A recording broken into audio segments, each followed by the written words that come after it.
sommes en train d'étudier en parallèle un bâtiment qu'on appelle le bâtiment du futur qui aura vocation à produire non seulement plus d'énergie que ce qu'il consomme, mais ça s'appelle le BIPOS, quand c'est bien fait, ça fonctionne déjà.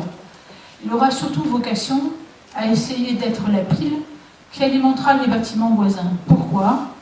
Parce que la France n'est pas dotée que de villes bien concentrées. Il y a aussi des villages où le coût du raccordement sera tel que demain, on sera en droit de s'interroger sur la désertification de ces villages qui auront quelques maisons et qui n'auront peut-être pas la capacité d'en accueillir de nouvelles.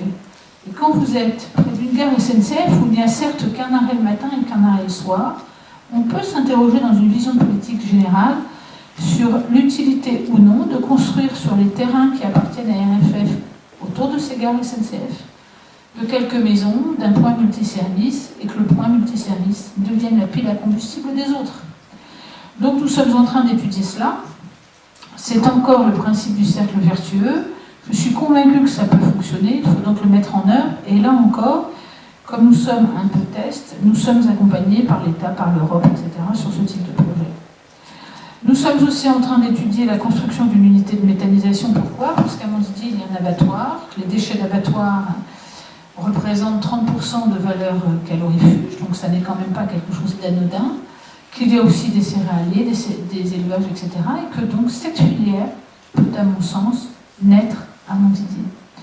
Il y en a d'autres qui sont installés partout ailleurs. Je crois que si cette réflexion s'engage partout sur le territoire national, là encore, nous pourrons réussir à implanter non pas des méga projets comme on peut parfois les entendre, mais plutôt des projets qui répondent aux besoins locaux. Et c'est comme ça que peu à peu, on contribue à limiter les déplacements, que peu à peu, on travaille sur les réseaux, etc. Alors toutes ces politiques nous ont permis quoi ? Elles nous ont permis à notre commune de ne pas avoir besoin de lever la fiscalité. Je suis élue depuis 2001, je n'ai jamais augmenté mes taux d'imposition. Ils ont permis ensuite de travailler sur les filières courtes, c'est-à-dire que grâce aux bénéfices que nous avons, les uns ou les autres, si je prends l'exemple de l'hôpital de Montdidier, raccordé au réseau de chaleur, 80 000 € par an d'économie sur sa facture d'énergie. Eh bien, les 80 000 € par an ont permis de construire un laboratoire pour qu'on y fasse des prélèvements, ce qui fait que notre population n'a plus besoin de faire des kilomètres pour se faire analyser. Cet établissement qui était déliquescent est en train de voir une réorientation de son plateau, c'est-à-dire qu'un hôpital qui est en milieu rural devient le lieu où on a un bon plateau de consultation, donc les gens viennent en consultation voir des spécialistes, et après, il est parfois judicieux ou nécessaire d'être opéré à 30 ou 35 km, mais n'empêche que tout l'avant et tout l'après, on le règle localement. Ça nous a permis aussi de travailler sur d'autres filières, que sont les filières agroalimentaires. Nous avons municipalisé la cantine de Montdidier. Grâce à cela, aujourd'hui, le prix du repas est de 2,20 € avec des produits bio, pas tout le temps, mais quand même en grande partie. Un rayon d'approvisionnement aujourd'hui de 200 km, un prix de repas, donc je disais de 2,20 €, ce qui est quand même un prix, me semble-t-il, correct dans une commune comme la mienne, puisque souvent mes voisins sont plutôt aux alentours de 3-4 que du mien.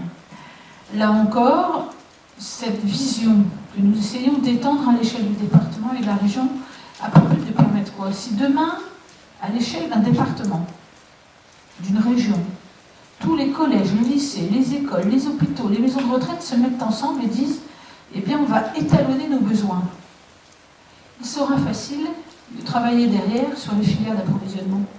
Parce qu'on saura combien il nous faut de kilos de telle matière, combien de kilos, et on pourra essayer d'étalonner, là encore, à l'échelle d'une com d'un département ou d'une région, les besoins. On n'a pas besoin tous de manger le même produit en même temps. Il n'empêche que quand vous avez des filières d'élevage qui sont en train de mourir, des productions laitières qui ne trouvent plus de débouchés, on peut se dire que là, on en aurait.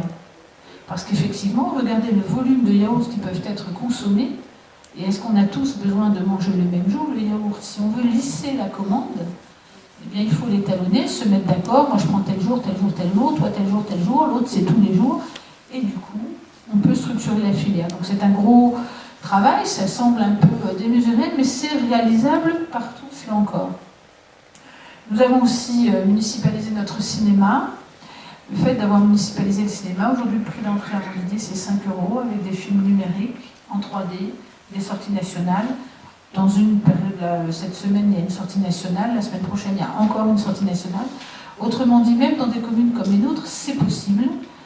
Le fait de municipaliser nous a permis d'augmenter notre fréquentation et de faire des clients, entre guillemets, des citoyens actifs et participatifs. Moi, je leur ai dit, quand on est passé au numérique, tous les habitants disaient oui, il va y avoir une augmentation. Le numérique, les 3D, ah bien, c'est 10,80, quand on va voir un film en 3D, c'est 12 euros, vous ferez la même chose. Je dis non. Si vous venez au même niveau que nous sommes maintenant, on était 11 000 avec l'association, on est entre 21 et 22 000 maintenant. Si vous êtes toujours aussi nombreux à venir, nous n'avons pas besoin d'augmenter. On va investir, on va avoir des aides du CNC, et finalement, c'est vous, le consommateur ultime, qui devenez citoyen et qui validez notre action. Je n'ai pas vu, dans une période où le cinéma est en crise, de baisse de la fréquentation du cinéma de Montdidier. Nos résultats sont les mêmes que l'année dernière quasiment. Autrement dit, nous sommes en train de réussir notre pari. Alors pourquoi ? Parce que grâce à des liens qu'on ne voit pas toujours, mais grâce à notre fameuse cantine municipale, quand on va au cinéma de Montdidier en famille, et qu'on a des gamins, on veut prendre une glace, on veut prendre un Mars ou je ne sais quoi, ça coûte 1 euro. Quand vous allez dans les grandes salles, vous êtes entre 2,50 € et 3 €. Pourquoi ? Parce qu'on va approvisionner via la cantine municipale. C'est-à-dire qu'on va acheter sur ce budget-là en gros et qu'on va pouvoir permettre aux familles de venir. Et bien quand on vend 1 euro, sachez, pour que vous ayez une idée des marges, qu'en moyenne, nous gagnons 60 centimes par pièce. Je vous laisse imaginer ce que gagnent les autres. Quand nous faisons la place à 5 €, on ne gagne pas beaucoup, nous gagnons 1,50 €. Je vous laisse imaginer ce que gagnent les autres. Car ce sont des tarifs nationaux. Quand moi je gagne 1,50 €, c'est que nous avons payé le CNC avec sa cotisation obligatoire, les fonds, etc. et le distributeur. Tout le reste, c'est de la marge. Alors évidemment, quand on fait un Gaumont, il y a un investissement qui coûte cher, mais quand même, imaginez sur le volume qui est fait, les marges qui peuvent être réalisées. Nous avons eu la même démarche en ce qui concerne la gestion de l'eau. L'eau était traitée à l'époque par SOR, que ce soit SOR, Veolia, enfin bref, c'est tous la même chose. Je ne dépends. Ouais, je ne vais pas le dire, c'est ça. Bon, je ne le dis pas, je l'enlève. Mais quoique, je vais faire la démonstration. On va le laisser se défendre. Et donc, lorsque nous avons municipalisé la SOR, pour reprendre la gestion de l'eau, à l'époque, nous faisions en moyenne 15 branchements plomb par an. En 3 ans, nous avons changé 800 branchements plomb sans augmenter le prix de l'eau, ni augmenter le prix de l'assainissement. La station d'épuration était vétuste. Nous avons pu la réhabiliter, la remettre à neuf, 4 millions d'euros d'investissement, emprunt 800 000 €. Autrement dit, nous avons pu thésauriser en très peu de temps, sans augmenter le prix de l'eau qui était facturé par la SOR, nous avons pu thésauriser énormément d'argent. Et quand on a cette approche, on comprend très bien. Pour vous donner une idée, alors moi je veux bien qu'on confronte les chiffres, mais la SOR c'était 4 500 € le coût facturé pour faire un branchement plomb. Quand nous le faisons nous-mêmes, c'est 1 500 €. C'est clair, c'est des chiffres. Moi je veux bien qu'on compare tout. Et bien entendu, maintenant, comme nous avons amorti sur l'assainissement, nous nous attaquons maintenant au traitement de l'eau, etc., parce que le réseau, comme la plupart des réseaux sont vieillissants, nécessite des travaux. Autrement dit, cette année, nous baissons de 70 centimes la facture assainissement et nous montons de 20 centimes sur la facture d'eau. Donc pour le client lambda qui paye son eau et son assainissement, ça fait moins 50 par mètre cube. Pour celui qui a tendance à arroser n'importe quand, dans des grands champs, quand il fait beau, pas forcément la nuit, ça coûte un peu plus cher. C'est une méthode comme une autre. Moi, j'aime bien être très pédagogique, donc parfois, il faut savoir parler aussi au portefeuille. Et c'est un peu la méthode que nous avons adoptée. Et finalement, tout ça, c'est la démonstration que ça marche quand les élus s'investissent, quand les citoyens font confiance à leurs élus et bossent avec. Parce que, dans un premier temps, si nous n'avons pas eu l'adhésion, nous n'avons pas eu d'opposition. Sur tous les projets que j'ai évoqués, souvent, mes administrés étaient dubitatifs en disant « bon, elle va le faire, mais bon, elle est gentille, quoi ». Et puis maintenant, ils attendent et ils sont demandeurs. C'est-à-dire qu'il aura fallu 10 ans pour qu'ils s'approprient la démarche, pour qu'ils la comprennent, qu'ils en mesurent les effets et qu'ils revendiquent aujourd'hui qu'on fasse plus.